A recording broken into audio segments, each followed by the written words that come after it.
Welcome back to my Loki technical Loki YouTube channel. Friends, ಇವತ್ತಿನ ಈ ವಿಡಿಯೋದಲ್ಲಿ S B I A T M card ಯಾರೆಲ್ಲ ತಗೊಂಡಿರ್ತೀರ ಅವ್ರುಗಳು ಯಾವ ರೀತಿಯಾಗಿ ಎ ಟಿ ಎಮ್ ಪಿನ್ನ ಜನ್ರೇಟ್ ಮಾಡೋದಂತ ತಿಳಿಸ್ಕೊಡ್ತೀನಿ. ಫಸ್ಟು ಎ ಟಿ ಎಮ್ ಕಾರ್ಡ್ನ ಹಾಕಿ ಕಂಟಿನ್ಯೂ ಕೊಟ್ಟು ನೆಕ್ಸ್ಟ್ ಲ್ಯಾಂಗ್ವೇಜನ್ನು ಸೆಲೆಕ್ಟ್ ಮಾಡ್ಕೊಂಡು ಆದಮೇಲೆ ಅಲ್ಲಿ ಸೆಟ್ ಪಿನ್ ಅಂತ ಇರುತ್ತೆ, ಹಾಕ್ಬೇಕು. ಅದನ್ನು ಕ್ಲಿಕ್ ಮಾಡಿಕೊಂಡ್ರೆ ನಿಮ್ಮ ಅಕೌಂಟ್ ನಂಬರ್ನ ನೀವು ಎಂಟರ್ ಸಹ ಮಾಡಬೇಕಾಗುತ್ತೆ. ಅಕೌಂಟ್ ನಂಬರ್ನ ನೀವು ಒಂದು ಸಲ ಎಂಟ್ರಿ ಮಾಡಾದಮೇಲೆ ಮತ್ತೊಂದು ಸಲ ಎಂಟ್ರಿ ಮಾಡೋಕ್ಕೆ ಹೇಳುತ್ತೆ. ಅಂದರೆ ಕನ್ಫರ್ಮ್ ಅಕೌಂಟು 2 ಸಲ ಕೇಳುತ್ತೆ, ಎಂಟರ್ ಅಕೌಂಟ್ ನಂಬರ್ ಅಂತ. ಅದಾದ ನಂತರ ರಿಜಿಸ್ಟರ್ ವಿತ್ ಮೊಬೈಲ್ ನಂಬರ್ಗೆ ಒಂದು ಒ ಟಿ ಪಿ ಆದರೆ ಸಹ ಹೋಗುತ್ತೆ. ಕಂಟಿನ್ಯೂ ಕೊಟ್ಟರೆ ನಿಮಗೆ ಒ ಟಿ ಪಿ ಸೆಂಡ್ ಆಗುತ್ತೆ. ನೆಕ್ಸ್ಟ್ ಪ್ರೋಸೆಸ್ ಬಂದ್ಬಿಟ್ಟು ಒ ಟಿ ಪಿನ ಹಾಕಾದ್ಮೇಲೆ ನಿಮಗೆ ಟ್ರಾನ್ಸಾಕ್ಷನ್ ಪಿನ್, ಅಂದರೆ ನೀವು ವಿಡ್ರಾ ಮತ್ತು ಡೆಪಾಸಿಟ್ಗೆಲ್ಲ ಏನೆಲ್ಲ ಪಿನ್ ಯೂಸ್ ಮಾಡ್ತೀರಾ ಅದನ್ನು ಕೇಳುತ್ತೆ.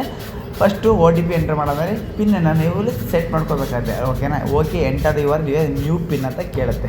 ಓಕೆನಾ? ಫೋನ್ಪೇಲೆಲ್ಲ ಬ್ಯಾಲೆನ್ಸ್ ಚೆಕ್ ಮಾಡೋದಕ್ಕೆ ಏನು ಪಿನ್ ಇಟ್ಕೊಳ್ತಿರಲ್ಲ ಅದೇ ರೀತಿಲಿ ಅಮೌಂಟ್ನ ತೆಗೆಯೋದಕ್ಕೆ, ಅಮೌಂಟ್ನ ಕಳಿಸೋದಕ್ಕೆ ಪಿನ್ನನ್ನು ಕೇಳುತ್ತೆ. ಪಿನ್ನನ್ನು ಕ್ರಿಯೇಟ್ ಮಾಡ್ಕೊಳ್ಳಿ. ಓಕೆನಾ? ಅದಾದ ನಂತರ ನಿಮಗೆ ಪಿನ್ನು ಜನ್ರೇಟ್ ಆಗುತ್ತೆ. ನೆಕ್ಸ್ಟ್ ಪ್ರೋಸೆಸ್ ಬಂದುಬಿಟ್ಟು ಅಲ್ಲಿ ನೆಕ್ಸ್ಟ್ ಇರುತ್ತೆ. ರೆಸಿಪ್ಟ್ ಬೇಕಾ ಅಂತ ಮೊದಲೇ ಕೇಳಿರುತ್ತೆ, ಕೊಟ್ಟಿದ್ರೆ ಬರುತ್ತೆ, ಇಲ್ಲಾಂದರೆ ಬರೋದಿಲ್ಲ. ಓಕೆನಾ? ಇಷ್ಟು ಇವಾಗ ಫುಲ್ A to Z ತಿಳಿಸ್ಕೊಟ್ಟಿದ್ದೀನಿ. ನಿಮ್ಗೇನಾದ್ರು ಒ ಟಿ ಪಿ ಬರಲಿಲ್ಲ ಅಂತಂದರೆ ಒಂದ್ಸಲ ಬ್ಯಾಂಕಿಗೆ ವಿಸಿಟ್ ಮಾಡಿ. ಯಾಕೆಂದರೆ ತುಂಬ ಸಲ ಟ್ರೈ ಮಾಡಿದಾಗ ಮಾತ್ರ ಒ ಟಿ ಪಿ ಬರೋದಿಲ್ಲ. ಫಸ್ಟ್ ಅಟೆಂಪ್ಟಲ್ಲಿ ಖಂಡಿತವಾಗ್ಲೂ ಬಂದೇ ಬರುತ್ತೆ. ಒ ಟಿ ಪಿ ಬಂದಿಲ್ಲ ಅಂದರೂ ಒಂದು ಟೈಮ್ ಏರ್ಟೆಲ್ ಸಿಮ್ಗಳಾಗಿದ್ರೆ ಕರೆನ್ಸಿ ಇಲ್ಲ ಅಂದರೂ ಕೂಡ ಬರೋದಿಲ್ಲ. ಕರೆನ್ಸಿ ಇಲ್ಲಾಂದ್ರೂ ಕೂಡ ಬರುತ್ತೆ. 1 hour half an hour wait ಮಾಡಬೇಕಾಗುತ್ತೆ. ಆಮೇಲೆ ಲೇಟಾಗಿ ಒ ಟಿ ಪಿ ಬರುತ್ತೆ.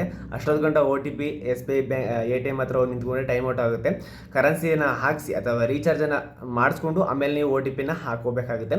ಜಿಯೋ ಸಿಮ್ ಆದರೆ ಪರವಾಗಿಲ್ಲ, ಅದಕ್ಕೆ ಒ ಟಿ ಪಿ ಬಂದೇ ಬರುತ್ತೆ. ಓಕೆನಾ ಫ್ರೆಂಡ್ಸ್? ಮಾಹಿತಿ ಇಷ್ಟ ಆಗಿದ್ರೆ ಚಾನಲ್ ಸಬ್ಸ್ಕ್ರೈಬ್ ಮಾಡ್ಕೊಂಡು ನಿಮ್ಮ ಫ್ರೆಂಡ್ಸ್ ಕೂಡ ಶೇರ್ ಮಾಡಿ, ಹಾಗೆ ಒಂದು ಲೈಕ್ ಮಾಡಿ. ಈ ವಿಡಿಯೋಗೆ ಹೇಗಿತ್ತು ಅಂತ ಒಂದು ಕಮೆಂಟ್ನ ತಿಳಿಸಿ. ಓಕೆನಾ? Love you all, by.